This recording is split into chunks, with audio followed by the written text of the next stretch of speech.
Hi, welcome to my channel. I started an ink journal using an old Hobonichi Techo planner. This video will focus more on the sample inks I bought. I wanted to document my inks and become more familiar with them before using them. This will also help me choose what ink to get instead of the same color ink I always get and be repetitive. Regarding my ink samples, I see a wide range of colors compared to the full bottles ink I bought. My swatching process is relatively simple. I use this plastic syringe I bought from Amazon. It comes in a big pack, so I don't have to reuse the same one during my swatching, and I can wash them later. This syringe is inaccurate, but the backside is smooth, so I can use it to create that circular swatch easily. And to test if the ink is water resistant, I use a travel watercolor brush to wash out the corner to see if the ink would be completely washed away. And for some heavy sheening inks, it helps me to see the base color when the ink is watered down. Now let's look at them closer. I love swatching ink in this Hobonichi planner because it shows the shading and sheening effects quite well. These orange, pink, and red toned inks are lovely. I use a glass dip pen to write the name. I apologize for my messy writing. I'm not sure why, but the nodeless inks were behaving oddly. I don't know how to describe the condition. Maybe you can pay attention to all the nodeless inks and let me know what's happening. I thought the Robert Oster Violet Cloud was really pretty. I tried to use it before buying a bottle, but it immediately clogged my pen. My goal this year is to use up all the sample ink I bought. I have started using some of them, and I'm very impressed with the Sailor Urameku Date Gokoro.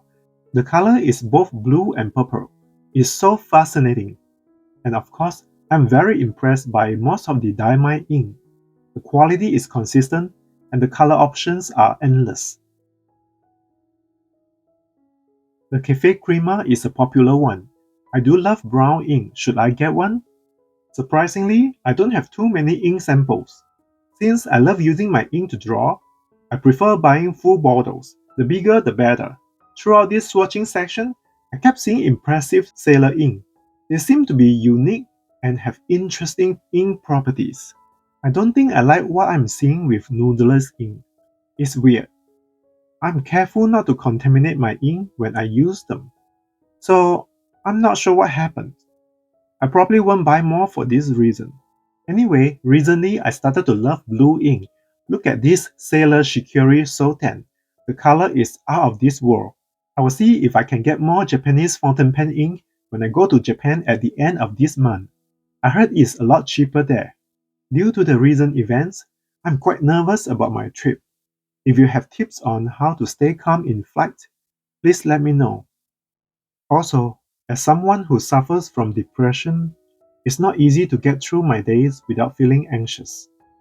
Swatching and creating definitely help, in addition to staying away from social media. Now look at this heavy sheening diamine Polar Glow ink. Without watering it down, I had no idea what's behind that heavy sheen. After swatching all my ink recently, I realized green ink is officially my favorite color ink. I have so many of them, and many of them are quite similar. I need to remind myself not to buy more when I'm in Japan. I'm still debating whether I want to film shopping videos when I'm in Japan. I will also be in Taiwan, so I will have plenty of opportunities to shop. Let me know if you're interested in seeing what they are selling there. Otherwise, I will skip it since my editing is so slow. We are almost done seeing my sample ink. I will also show you the back side of the pages to see how much the ink show through or bleed through. This is a Hobonichi Techo 2024. So the paper was still quite good before it became inconsistent in 2025. If you want to start an ink journal, an old Hobonichi would be a great option. I picked this one up during Black Friday for $12. And the last light grey ink here was acting up as well. It looked unusable. Now I'm showing you the back side of the pages. I noticed lighter color ink performs better, and I'm seeing more bleed through with darker color ink. Since I'm flipping the pages back and forth, it's probably challenging to figure out which is which. I will add the names, and hopefully that helps. Looking at the back side, it helps me to pick ink that is less likely to bleed through when I write on journals with thinner paper. Also, if you worry about water damage, with your journal, or if you want them to last, you can go back to look at the close-ups and pay attention to the smaller circles to see if the original swatch was completely washed out. I will let you focus on the video without talking too much about random personal things. If you have a specific topic you would like me to talk about, feel free to drop a comment here. Before I go, I want to say that a lot is going on, and I'm here with you all. I hope we can support each other regardless of where you come from or what your background is. I believe in kindness, and I'm trying my best.